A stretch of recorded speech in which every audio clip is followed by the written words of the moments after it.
لنا تكلم فينا أولي أيام التوصي أول جزر كانوا دارين من أيسر وقد اللي بيعمل مخدر لنا وقد سعودي يعمل مخدر لنا صراحة نفترض له سلام تانا يبصحكم تخاتات التأثر ميديا نلومي عسران حادن كنبت خلتشحن 18 عام تمرت زحازنا يوم حدش زيناتات ناباهم كنبلينا فلما كند نطبتات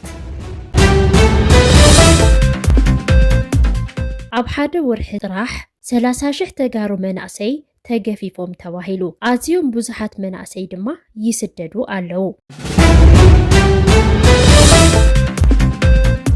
ትግራይ ሃገር እትኾነሉ እዋን ሕጂ እዩ ክብል ሓደ ጀነራል ትግራይ ተዛሪቡ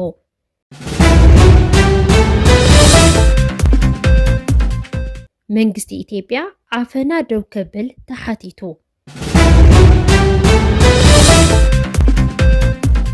ኢራን ድምፃ ክስማዕ ዝኸኣለ ብዘተ ዘይኮነስ ብምሳኤላታ ሓይሉ እዩ ክብል ሓደ በዓል መዚ እታ ሃገር ገሊጹ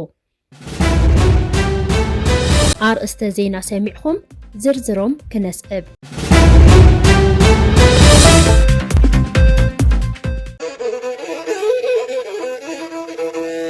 كل على زفر تعدي كل على زفر تعدي كل على زفر تعدي حمشة تقبل عسرت تعدي نتي ኣብ ትግራይ ካይድ ዘሎ ግፋስ ዒቡ ብርክት ዝበሉ መናእሰይ ናብ ኣዲስ ኣበባን ጎረባብቲ ክልላትን ይሃድሙ ከም ዘለዉ ተገሊጹ ኣብ ሓደ ወርሒ ጥራይ ልዕሊ 30,000 ተገፊፎም ድማ ተባሂሉ ኣብ ትግራይ ዘሎ ዘይምቹ ኩነታት ፖለቲካ ቅድም ኢሎም ካብ ትግራይ ዝወፁ ብርክት ዝበሉ መናእሰይ ዝነበረ ኮይኑ ኣብዚ እዋን በብኸባቢኡ ይካየድ ዘሎ ግፋ ሰጊኦም ሰገናትን መናእሰይን እግሮም ናብ ዝመርሖም ይስደዱ ከም ዘለው ዝረኸብናዮ ሓበሬታ ይረድእ መረዳእታታት ከም ዝሕብርዎ ዛጊድ ልዕሊ 30,000 መናእሰይ ተገፊፎም ከም ዝተወሰዱ ዝተገለጸ ኮይኑ ነቲ ብሓይሊ ይውሰድ ዘሎ ስጉምቲ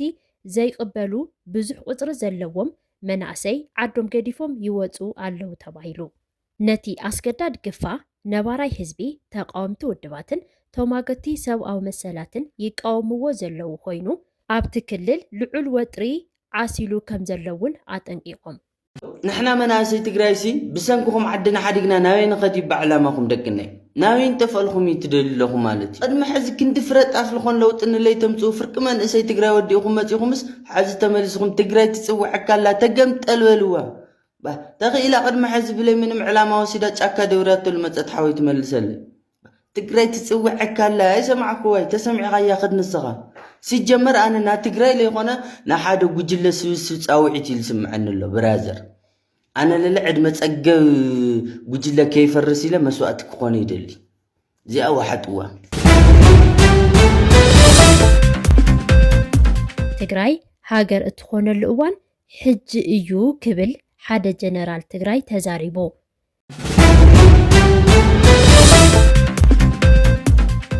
መንግስቲ ኢትዮጵያ ዓፈና ደው ከብል ተሓቲቱ ኢራን ድምፃ ክስማዕ ዝኸኣለ ብዘተ ዘይኮነስ ብምሳኤላታ ሓይሉ እዩ ክብል ሓደ በዓል መዚ እታ ሃገር ገሊጹ ኣርእስተ ዜና ሰሚዕኹም ዝርዝሮም ክነስዕብ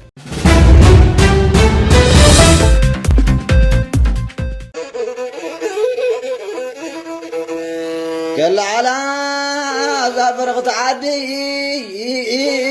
كل على زفر تعدي كل على زفر تعدي حمشة تقبل عسرت تعدي نتي ኣብ ትግራይ ካይድ ዘሎ ግፋስ ዒቡ ብርክት ዝበሉ መናእሰይ ናብ ኣዲስ ኣበባን ጎረባብቲ ክልላትን ይሃድሙ ከም ዘለው ተገሊጹ ኣብ ሓደ ወርሒ ጥራይ ልዕሊ 30,000 ተገፊፎም ድማ ተባሂሉ ኣብ ትግራይ ዘሎ ዘይምቹ ኩነታት ፖለቲካ ቅድም ኢሎም ካብ ትግራይ ዝወፁ ብርክት ዝበሉ መናእሰይ ዝነበረ ኮይኑ ኣብዚ እዋን በብኸባቢኡ ይካየድ ዘሎ ግፋ ሰጊኦም ሰገናትን መናእሰይን እግሮም ናብ ዝመርሖም ይስደዱ ከም ዘለው ዝረኸብናዮ ሓበሬታ ይረድእ መረዳታታት ከም ዝሕብርዎ ዛጊድ ልዕሊ 30,000 መናእሰይ ተገፊፎም ከም ዝተወሰዱ ዝተገለጸ ኮይኑ ነቲ ብሓይሊ ይውሰድ ዘሎ ስጉምቲ ዘይቅበሉ ብዙሕ ቁጽሪ ዘለዎም መናእሰይ ዓዶም ገዲፎም ይወፁ ኣለዉ ተባሂሉ ነቲ ኣስገዳድ ግፋእ ነባራይ ህዝቢ ተቃወምቲ ውድባትን ተማገቲ ሰብኣዊ መሰላትን ይቃወምዎ ዘለዉ ኮይኑ ኣብቲ ክልል ልዑል ወጥሪ ዓሲሉ ከም ዘለውን ኣጠንቂቖም ትግራይ ሃገር ንምግባር እዋኑ ሕጂ እዩ ክብል ጀነራል ክንፈዳኘው ተዛሪቡ ጀነራል ክንፈዳኘው ትግራይ ኣሰር ኤርትራ ክትስዕብ ኣለዋ ካብ ኢትዮጵያ ተገንፂላ ዓርሳ ዝኸኣለት ሃገር ክትኸውን ኣለዋ ከምኡ ንምግባር ድማ እዋኑ በፂሓሎ ኢሉ እቲ ጀነራል ቅድሚ ሎሚ እውን ስንዳይ ካብ ሽዋ እትልምን ትግራይ ክትህሉ የብላን ኢሉ ከም ዝነበረ ዝዝከር ኮይኑ ደጊሙ ድማ ትግራይ ምስ ኢትዮጵያ ትቐጽለሉ እዋን ኣብቂዑ እዩ ክብል ተዛሪቡ ጀነራል ክንፈ ሓላፊ ሜቴክ እናሃለወ ብቢልዮን ዝቁጸር ገንዘብ ብምጥፋእ ተኸሲሱ ተኣሲሩ ከም ዝነበረ ዝፍለጥ እዩ ጀነራል ክንፈ ነዚ ሓሳብ ዝሃበ ብሕወሓት ዝመራሕ ሓድሽ መንግስቲ ትግራይ ንሰራዊት ትግራይ ንምጥንኻር ብርክት ዝበሉ መናእሰይ እናሓፈሰ ናብ ማእኸል መሰልጠኒ ይወሰደሉ ኣብ ዘሎ እዋን እዩ ኢትዮጵያ ቅድሚ መረፃ ኣብ መራኸብቲ ሓፋሽ ይገብሮ ዘሎ ዓፈና ደው ከብል ኣምኒስቲ ኢንተርናሽናል ሓቲቱ ትካል ዓለም ለኸ ሰብኣዊ መሰላት ኣምኒስቲ ኢንተርናሽናል ሰበስልጣናት ኢትዮጵያ ኣብ ልዕሊ መራኸብቲ ሓፋሽ ኣጠናኺሮም ዝቐጸልዎ ምዕፋን ደው ከብልዎ ፀዊዑ ኣሎ ኣምኒስቲ ሎሚ ዓርቢ 21 ግንቦት ኣብ ዘውፅኦ መግለፂ ኣብቲ ሰውኒ 24 ግንቦት ዝካየድ ሓፈሻዊ ሃገራዊ መረፃ ዘድሃቡ ነቐፌታታት ንምእላይ ኣብ ልዕሊ ናፃ ፕረስ ዝውሰዱ ስጉምትታት ብመንግስቲ ኢትዮጵያ ተጠናኺሮም ቀፂሎም ኣለዉ ኢሉ እቲ ትካል ኣብ ዝቐረባ እዋናት ኣብ ኢትዮጵያ ወፍሪ ዓፈና ሚድያ ተኸፊቱ ኣሎ ብምባል ዝኸሰሰ ኮይኑ ብፍላይ ሚድያ ውልቀ ኣብቲ ሃገራዊ መረፃ ዘለዎም ግደ ዕጉት ንክኸውን ከም ዝተገደዱ ዘዘራረቦም መራኸብቲ ሓፋሽ ፀሪሑ ኣብ መግለፂኡ ኣምነስቲ ኣብ ኣዋህባ ፍቓድ ጋዜጠኛታትን መራኸብቲ ሓፋሽን ዝተኸተሎ ኣካይዳ እውን ጽዕንቶ ዘሕድር እዩ ብምባል ወቂሱ